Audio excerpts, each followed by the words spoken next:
Bon, juste à main levée, l'histoire de se dégourdir un petit peu. Qui a déjà entendu parler de Au Secours? Wow, quand même, quand même. Et qui a déjà entendu parler du projet Communauté Bleue? Ah, parfait. Alors, Au Secours, monsieur l'a dit, on travaille sur la protection et la gestion responsable de l'eau depuis plus de 20 ans au Québec. On travaille entre autres sur la question des hydrocarbures, beaucoup, c'est avec mon collègue, M. Patrick Bonnin, justement. On travaille beaucoup sur la question aussi de la commercialisation de l'eau, donc la vente de bouteilles d'eau, sur toutes les questions de pollution, que ce soit agricole par les mines. On accompagne aussi beaucoup les comités de citoyens et citoyennes dans leur lutte pour défendre leurs ressources d'eau. Et donc, aujourd'hui, plus spécifiquement, je viens vous parler du projet Communauté Bleue.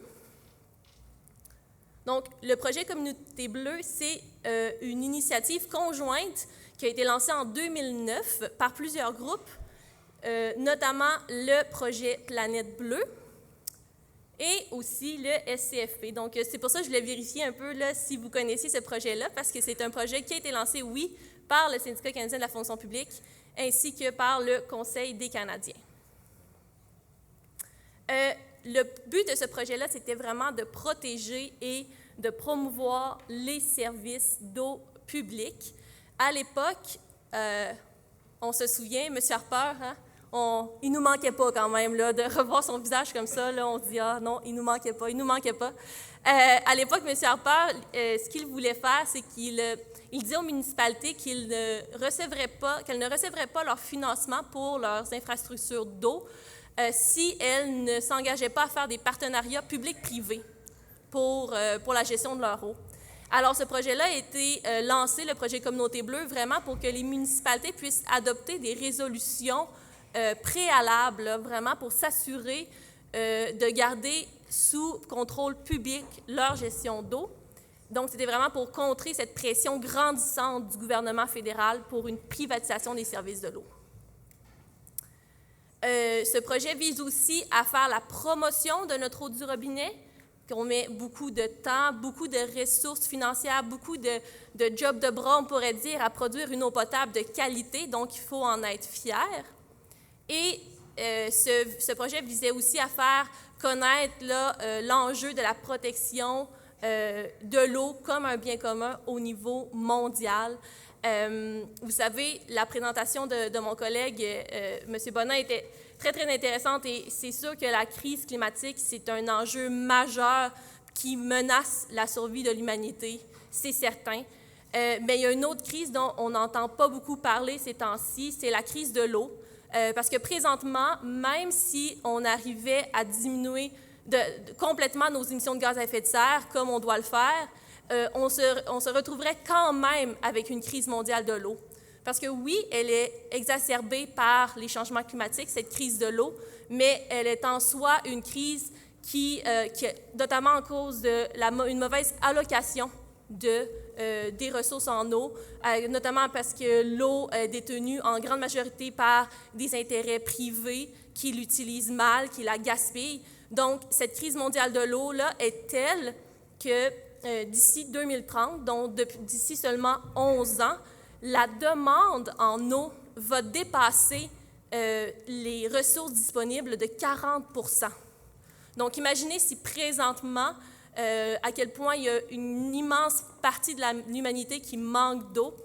D'ici 2030 et même d'ici 2050, ce sera encore pire. Il y aura de plus en plus d'humains sur Terre qui vont manquer cruellement d'eau.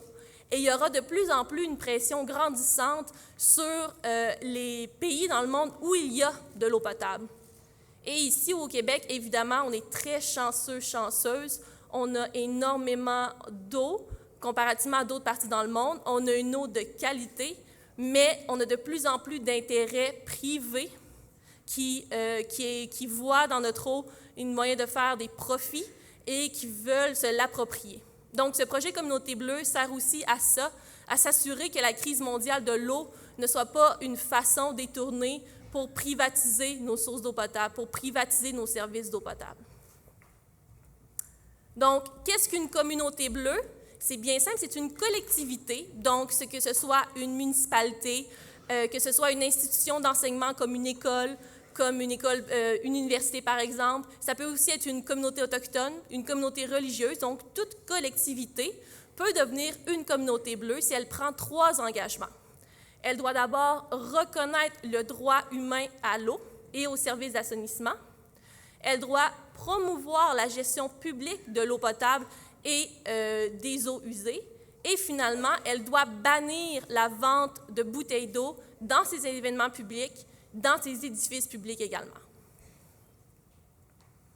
Donc, pourquoi c'est important de reconnaître l'eau comme un droit humain? Ce droit humain-là a été reconnu officiellement par l'ONU en 2010 après plus de 15 ans de débats. Et à l'époque, en 2010, quand ce droit a été enfin reconnu à l'ONU, le Canada s'est abstenu de voter. Il n'a pas voté en faveur de cette reconnaissance-là. Et particulièrement, en fait, puisque c'était M. Harper qui était là à l'époque, on se souvient encore, et qu'il y a encore aujourd'hui au Canada de nombreux problèmes de communautés autochtones qui n'ont toujours pas accès à de l'eau potable. Et ça vient finalement contre ce droit à l'eau. Donc, se protéger, reconnaître le droit à l'eau, ça permet plusieurs choses. Notamment, ça permet de se protéger contre, de commencer à tarifer l'eau, ce qui limite l'accès, particulièrement pour les ménages les plus défavorisés. Ça permet aussi d'assurer à tous les citoyens, toutes les citoyennes, un accès à l'eau potable. Ça permet aussi de faire la promotion de la protection des sources d'eau potable. Par exemple, on sait notamment présentement, il y a plusieurs projets, par exemple, de mines ou des projets de nucléaire ou d'hydrocarbures qui peuvent menacer des sources d'eau potable. À la ville de Montréal, par exemple, l'approvisionnement en eau potable présentement est menacé par un projet de dépotoir de déchets nucléaires sur le bord de la rivière des Outaouais, ainsi que par la ligne 9B là, qui transporte du pétrole, qui, s'il y a des versements de ce pétrole ou s'il y a des versements, s'il y a une contamination par les déchets nucléaires des sources d'eau, mais c'est toute l'eau de la couronne nord de Montréal et de l'île de Montréal qui peut être compromise. Donc, c'est bien important de reconnaître le droit à l'eau, c'est aussi de reconnaître qu'il faut protéger nos sources d'eau potable. Ça sert aussi à informer les citoyens et citoyennes et reconnaître le droit à l'eau, c'est pour mettre de la pression également sur le gouvernement fédéral pour qu'ils exercent vraiment ce droit à l'eau, qu'ils le respectent, surtout dans les communautés autochtones où il y en a encore des dizaines au Canada qui n'ont pas accès à de l'eau potable. Le deuxième point pour le projet Communauté bleue, c'est de promouvoir des services d'eau potable qui soient financés, détenus, exploités par le public. Ça, pourquoi ça vous parle particulièrement? Parce qu'il y a des gens parmi vous, dans vos syndicats, qui sont des travailleurs des usines d'eau potable, notamment de la ville de Montréal. Est-ce qu'il y en a ici qui travaillent dans des usines d'eau potable? À main levée, rapidement. Oh, il y en a un petit peu là-bas. Il y en a là-bas aussi. Donc ça, ce sont des emplois, donc une gestion publique de l'eau potable, ce sont des emplois pour vous, ce sont des emplois pour des personnes, des bons emplois. Et qu'est-ce que ça permet aussi, ce projet? Donc, ça permet de s'assurer que ces emplois-là restent dans le secteur public. Au Canada, on est chanceux, la majorité des municipalités utilisent une gestion publique de l'eau. On est très, très chanceuse à ce niveau-là. En Europe, c'est différent. Mais le problème, c'est que les municipalités font de plus en plus face à un sous-financement et il y a de plus en plus une grande pression pour qu'elles privatisent leurs services d'eau potable puisqu'elles n'arrivent plus à payer pour leurs infrastructures en eau. Et le gouvernement fédéral, plutôt que d'aider ces municipalités-là en leur offrant du financement, en les aidant dans leurs infrastructures, dans la réfection des infrastructures, par exemple, ils vont plutôt les inciter à faire des partenariats publics-privés que vous connaissez très bien. Je n'ai pas besoin de vous expliquer c'est quoi, j'imagine, des partenariats publics-privés. C'est des ententes qui sont négociées souvent secrètement, ça l'empêche le débat démocratique. Les municipalités vont quand même conserver les risques, ne sont pas capables de le transférer au secteur privé. Ça veut dire que si ça ne fonctionne pas bien là, finalement au privé, l'entreprise privée s'en va, puis c'est la municipalité qui se retrouve à devoir gérer ces infrastructures d'eau là, qui sont devenues complètement désuètes. Et les municipalités, quand il y a un partenariat public-privé, il va y avoir une perte d'expertise aussi dans la gestion, dans l'opération aussi des services d'eau. Évidemment, il va y avoir plusieurs impacts aussi pour la population, surtout quand il y a une privatisation complète des services de l'eau. Qu'est-ce qui peut arriver? C'est qu'il y a une baisse de la qualité, parce qu'évidemment, l'entreprise privée, son but premier, c'est de faire du profit. Donc, elle va faire tout pour diminuer ses coûts d'exploitation et donc baisse de la qualité. Il va y avoir une augmentation des tarifs aussi. Les citoyens et citoyennes vont devoir payer de plus en plus pour leur eau potable, qui est après tout essentielle, donc ils ne peuvent pas s'en passer. Il va y avoir des coupures d'eau, parce que quand il y a une privatisation et que la personne n'est pas en mesure de payer pour sa facture d'eau, qu'est-ce qu'on fait? On coupe l'eau. L'entreprise privée va couper l'eau et il faut penser que c'est tout à fait inhumain là, de faire ça quand on considère en fait que l'eau, elle est essentielle à la vie, on ne peut pas s'en passer, donc c'est complètement inhumain de couper l'eau. Il va y avoir souvent une augmentation aussi des problèmes d'hygiène, de santé publique, puisque les ménages les plus défavorisés vont tout faire pour économiser l'eau. Puis ça peut même passer par arrêter de se laver les mains, arrêter de se laver tout simplement également. Et bien, évidemment aussi, il va y avoir des pertes d'emplois. Pour diminuer les coûts d'exploitation, l'entreprise privée va couper les emplois. Donc ça, c'est pour la privatisation des services d'eau. Et le dernier point, en fait, pour le projet Communauté Bleue, c'est de bannir la vente de bouteilles d'eau. On l'a entendu tout à l'heure durant la présentation, durant les questions. On se demande quoi faire, notamment pour la question du plastique. Ça, c'est une façon d'agir également, que les communautés bleues, que les municipalités ne vendent plus, n'achètent plus de bouteilles d'eau pour leurs édifices publics, pour leurs événements publics également. C'est une façon de réduire la quantité de plastique à la source. Pourquoi c'est important? C'est parce que la commercialisation de l'eau embouteillée, c'est des entreprises privées qui s'approprient notre bien commun. L'eau au Québec, elle est reconnue comme un bien commun. Elle appartient à tout le monde ici. Elle appartient à personne à la fois. Donc, les entreprises privées ne devraient pas avoir le droit de vendre ce bien commun-là. Il y a aussi énormément d'impact sur l'environnement, sur le social, également sur la santé. Et le problème, c'est que les municipalités, entre autres, investissent déjà, comme je vous l'ai dit, énormément de ressources, de temps, de ressources financières, humaines à produire et distribuer une eau potable de qualité. Donc, c'est tout à fait aberrant que par la suite, elles dépensent de l'argent pour acheter des bouteilles d'eau pour leurs événements publics dans leurs édifices municipaux. Donc, entre autres, les impacts environnementaux des bouteilles d'eau, là, en général, qu'est-ce que c'est? Rapidement, fabriquer et transporter une bouteille d'eau, ça nécessite 1/3 de litres de pétrole et 3 litres d'eau. Donc, ça prend du pétrole et de l'eau pour faire de l'eau. En gros, c'est ça. Et ça en prend tellement de pétrole que pour la fabrication de bouteilles d'eau au niveau mondial, c'est l'équivalent de 4 millions de voitures par année en production pétrolière que ça nécessite. Donc, c'est énorme. Donc, c'est comme si on arrêtait complètement la fabrication de bouteilles d'eau sur la Terre. C'est comme si on pouvait enlever 4 millions de tonnes par année. Donc, les impacts sur les changements climatiques seraient énormes. Au Québec, on vend chaque année, il y a chaque année 1 milliard de bouteilles d'eau qui sont vendues. Donc, c'est énorme pour un endroit dans le monde où on a une eau du robinet qui est de si bonne qualité et qui est à toute fin pratique gratuite. Et sur ce nombre, il y a seulement 1 bouteille sur 9 qui va être réellement recyclée. 8 bouteilles sur 9 vont se retrouver soit dans l'environnement, soit incinérées, soit enfouies au dépotoir. Donc, il y a 600 millions de bouteilles chaque année au Québec qui se retrouvent dans les sites d'enfouissement. Et ça, c'est assez pour remplir 240 piscines olympiques de bouteilles de plastique chaque année au Québec. Donc, imaginez, là, 240 piscines olympiques remplies de bouteilles d'eau qui sont enterrées dans les sites d'enfouissement au Québec. Imaginez la quantité de déchets que ça produit. Et on ne sait pas combien de temps ça prend pour qu'une bouteille se dégrade. C'est estimé entre 400 et 1000 ans. Mais tout ce qu'on sait, en fait, c'est que depuis le moment où est-ce qu'on a commencé à produire des bouteilles en plastique, celles qui n'ont pas été recyclées ou incinérées, bien, elles sont toujours là. Et on ne sait pas encore combien de temps elles vont toujours être là également. Les bouteilles d'eau aussi, au niveau économique, c'est tout à fait aberrant. Ici, au Québec, les compagnies paient l'eau qu'elles embouteillent.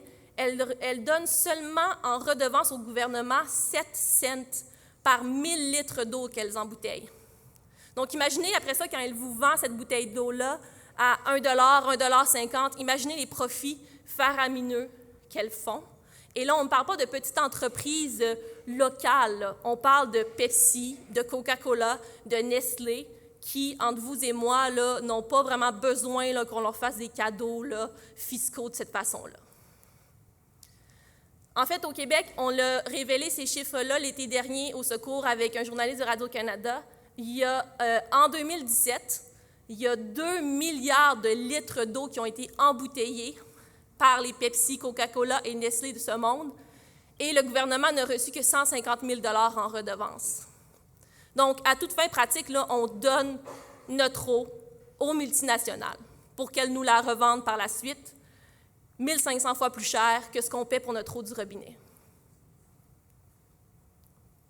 Et ça, c'est sans compter que le quart de toutes les bouteilles d'eau qui sont vendues au Québec, c'est de l'eau du robinet. Par exemple, l'eau Aquafina, c'est de l'eau du robinet de Montréal. Donc, une personne qui habite à Montréal et qui achète de l'eau Aquafina, elle va payer une première fois pour son eau à travers ses taxes et elle va repayer une deuxième fois pour exactement la même eau, cette fois-ci 1500 fois plus cher. La seule différence, c'est que son eau est maintenant enrobée de plastique. C'est ça. Une drôle de société quand même, hein, quand on pense à ça. Alors, le projet Communauté Bleue, comme je vous le disais, a été lancé en 2009, notamment par le Syndicat canadien de la fonction publique. Mais depuis novembre 2018, donc depuis seulement 6-7 mois, il est officiellement plus coordonné de façon plus structurée par Au Secours au Québec. Et depuis novembre, on a déjà 9 communautés bleues au Québec. Ça, c'est-à-dire que c'est 9 collectivités, municipalités, universités, écoles qui ont pris les 3 engagements de reconnaître l'eau comme un droit humain, de promouvoir des services publics d'eau et de bannir les bouteilles d'eau aussi de leurs édifices. Il y a vraiment un bel engouement présentement pour le projet, un peu partout au Québec. On a une belle visibilité aussi dans plusieurs régions, puisque c'est un projet qui est très décentralisé. On a des bénévoles, des militants, militantes sur place qui poussent pour que leur communauté devienne des communautés bleues. Et on a plusieurs médias de région, justement, qui vont parler de ce projet-là. Et ça fait parler non seulement, oui, du projet Communauté Bleue, oui, d'Au Secours, c'est certain, mais ça fait parler en général de la cause de l'eau, de la cause de l'eau comme un bien commun, comme un service public également. Donc, les 9 communautés bleues, on a la ville d'Amqui, on a Danville, Nicolet, Rivière-du-Loup, Montréal et l'Université McGill, qui sont devenues des communautés bleues aussi pour la Journée mondiale de l'eau le 22 mars dernier. Trois-Rivières, une école secondaire qui est devenue la première école bleue dans le monde, et finalement, la ville de Richmond également. Donc, c'est un projet qui connaît, comme je vous disais, un bel engouement, et je vous invite donc à voter votre résolution qui vous demande d'appuyer ce projet-là et d'en faire la promotion partout dans vos syndicats locaux. Merci beaucoup.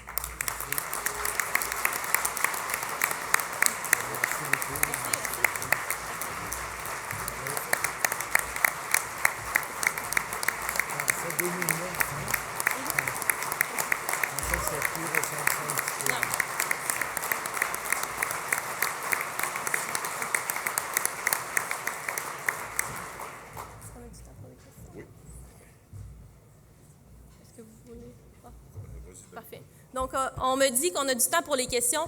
Moi, je vous avertis, j'aime bien faire une alternance homme-femme. Et la dernière période, il y a eu une femme qui a parlé. Alors, mesdames, je vous invite, s'il vous plaît, à vous lever. Je veux entendre votre voix aussi. Merci. Yeah. Youhou.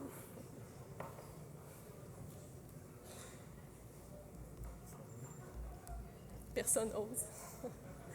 Messieurs, vous pouvez vous lever aussi, là, je sais, là, quand je dis ça, tout le monde est bien gêné, là, mais c'est correct, là. Oui. Emmanuel Patola, au 1500. J'avais une question à propos de Montréal. Quand je t'ai entendu tantôt dire que c'est devenu une communauté bleue.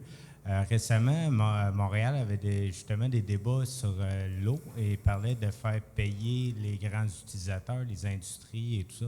Est-ce que ça, c'est dans les faire payer plus, finalement? Est-ce que ça, c'est dans le cadre de la communauté bleue ou c'était en dehors?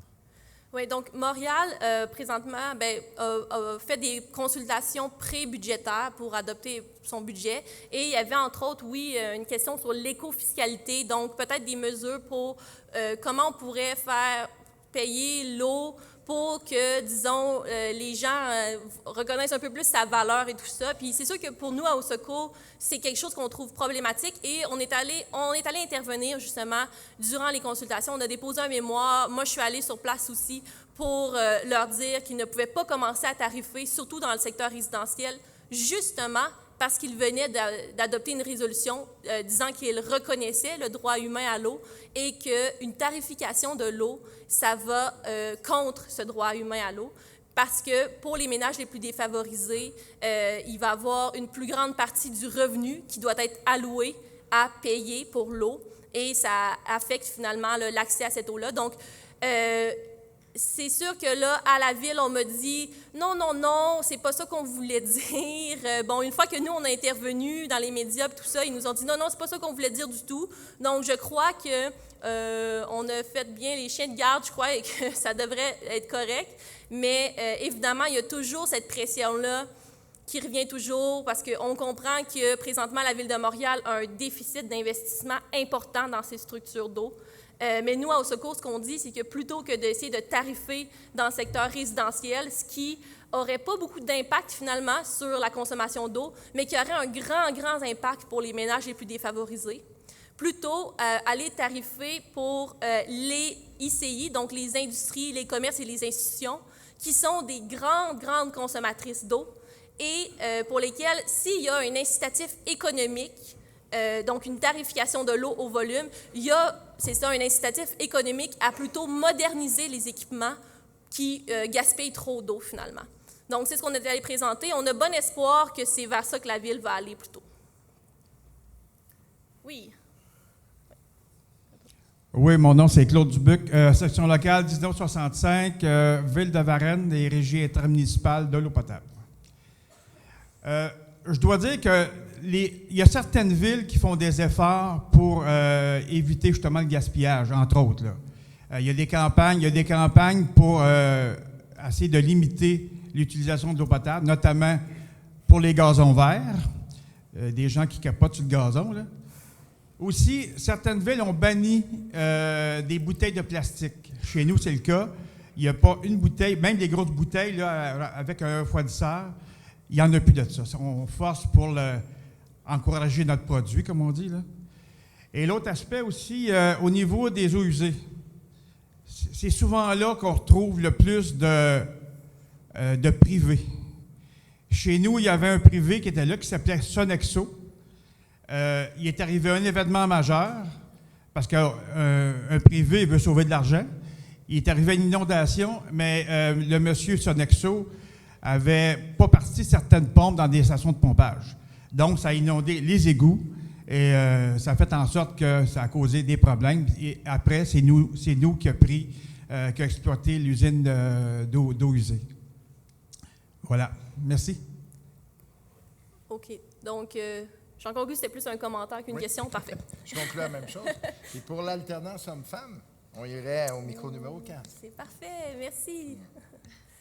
Oui, bonjour. Eliane Scofield, SFP 429. Je voulais juste dire là, que c'est une tranche de vie, je le dis tout de suite, mais dans votre sens. Je n'étais pas la première convaincue là, par le principe. Là, je sais que c'est bien le fondement, mais c'est difficile comme habitude à apprendre. Puis moi, je vis dans le quartier de Verdun, à Montréal, pour ceux qui connaissent Montréal. Puis à Verdun, ils ont commencé petit à petit à créer des initiatives qu'on voit passer dans les nouvelles. Et toute la communauté a commencé à à essayer, là, on s'entend essayer qu'il n'y ait pas de bouteille, puis que ça fonctionne. Puis je dois admettre que je suis convertie, là, pour faire des jokes de religion. Je suis convertie, ça fonctionne. Donc, tu sais, je sais qu'il y a des gens sceptiques, là, c'est normal, là, quand on parle d'environnement, le monde, ou d'eau, tu sais, des fois, le monde font « Hi », mais je vous le dis, ça a marché. Voilà. Merci. Mais en fait, évidemment, la question, c'est pas juste de bannir les bouteilles d'eau, c'est de s'assurer que l'eau publique, gratuite, de qualité, soit accessible. Et c'est ce qu'on a vu dans les dernières années, une diminution de l'installation, par exemple, de fontaines d'eau publique. Tu sais, par exemple, moi, à Québec, ici, il y a des parcs pour enfants qui n'ont pas de fontaine d'eau publique, des pistes cyclables complètes de plusieurs kilomètres qui n'ont pas de fontaine d'eau publique. Ça ne fonctionne pas. Il faut qu'on en ait. Il faut qu'il y ait des investissements de la ville, qu'il y ait donc une promotion, justement, de leur eau publique. Donc, c'est pas juste de bannir les bouteilles d'eau, mais s'assurer que quand une personne a soif, elle puisse avoir accès à de l'eau gratuite, de qualité, à proximité. Oui, c'est connu, à Québec, on carbure au gaz. Les autos. Micro numéro 1. Merci, M. le Président. Bonjour, Alessandre. Stéphane Doucet, secrétaire général du Conseil provincial du secteur municipal. Merci pour ta présentation. Félicitations. Ça fait plusieurs années que le secteur municipal essaye de promouvoir ça. Ben, OK, comme ça marche-tu? Merci. Ça fait plusieurs années que le secteur municipal, on essaie de promouvoir ça, on le donne dans nos régions. Même le guide est sur le site Internet du Conseil provincial du secteur municipal. Personnellement, j'ai fait beaucoup d'interventions, moi, à Lavaltrie, dans la ville où je travaille, pour que la ville devienne communauté bleue. Ça s'en vient. J'ai su par le conseil, justement, qu'on s'en allait là. Je voulais juste te dire, lâche pas, on est là, le secteur municipal, tu as donné un coup de main si tu as besoin, puis tu as juste à nous appeler. Merci Super. beaucoup. Merci. Dernière intervention. Je pense qu'il y a en a un. OK, numéro 2, je n'avais pas vu numéro 4. Alors, ce sera les deux dernières. Bonjour, Jacques Desjardins, 1186, les employés d'entretien de l'Université de Montréal. Vous annonciez tantôt des places qui bannissaient les bouteilles d'eau. Et ils ont fait ça à l'Université de Montréal il y a 1 an. Puis quand ils ont annoncé ça, je me dis, ben non, je viens de passer devant des machines, puis il y a des bouteilles d'eau. Alors, je suis allé voir les machines distributrices de bouteilles d'eau. Et effectivement, il n'y a plus de bouteilles d'eau. Il y a des bouteilles d'eau à saveur ajoutée. Puis là, je ne sais pas s'ils en vendent moins ou s'ils en vendent plus, mais ça ne change rien. C'est des bouteilles de plastique avec de l'eau bien ordinaire. Mais là, ils ont rajouté une saveur. Mais l'Université de Montréal, ça pète les bretelles. Ah, on ne vend plus de bouteilles d'eau à l'Université de Montréal. Alors, c'était juste pour dire, c'est pas parce qu'ils disent qu'ils bannissent spécifiquement la bouteille d'eau, puis ils servirent d'abord, puis ils mettent des bouteilles d'eau avec de l'eau à saveur ajoutée. Là. Vous savez, toutes les formes que ça peut prendre. Oui, vous avez raison. Puis là encore, la solution, c'est des fontaines d'eau publique, de s'assurer, puis de sensibiliser aussi la population pour qu'elle se tourne plutôt vers les fontaines d'eau publique et non vers ce qui va rester. Parce que des fois, il va rester encore les boissons gazeuses, par exemple, le jus aussi dans le plastique. Donc, c'est sûr, si on n'offre pas une alternative de fontaine d'eau publique gratuite, bien, les gens, si on soif, il va falloir qu'ils boivent quelque chose, ça, c'est certain. Donc, oui, ça va ensemble, tout ça. Alors, dernière question, micro numéro 4. Oui, Mathieu Adams, SEVL 2815. Belle présentation. Moi, je suis vraiment impliqué dans cette situation-là. Moi, ça fait déjà plus qu'1 an que j'ai mis le pas à ce mouvement-là, que j'achète plus de bouteilles d'eau nulle part, puis que j'utilise des bouteilles d'eau remplissables. J'ai aussi j'ai commencé le mouvement, ça fait quelques mois de plus de paille, mais j'aimerais savoir, est-ce qu'on a des campagnes qui s'en viennent aussi pour... parce que c'est bien médiatisé dans les réseaux sociaux, mais peu à la télévision ou à la radio, là, les mouvements pas de paille ou les mouvements zéro déchet. Oui, je pense qu'il y a quand même beaucoup d'organismes qui travaillent sur ces questions-là. Puis je vous invite notamment à vous tourner auprès de Zéro Déchet Québec, là, qui fait partie du Front commun pour la gestion écologique des déchets, qui, je crois, vont bientôt lancer des campagnes sur ça. Nous, au Secours, on se concentre principalement sur la question des bouteilles d'eau parce que oui, il y a l'enjeu du plastique qui nous préoccupe, mais nous, c'est aussi toute la question de justement la vente d'un bien commun qui nous préoccupe là-dedans. Donc, mais oui, il y a plusieurs initiatives qui existent sur le zéro déchet. Je vous invite à aller voir sur Internet, vous aurez des informations. Parfait. Parfait. Bien, merci beaucoup pour votre écoute.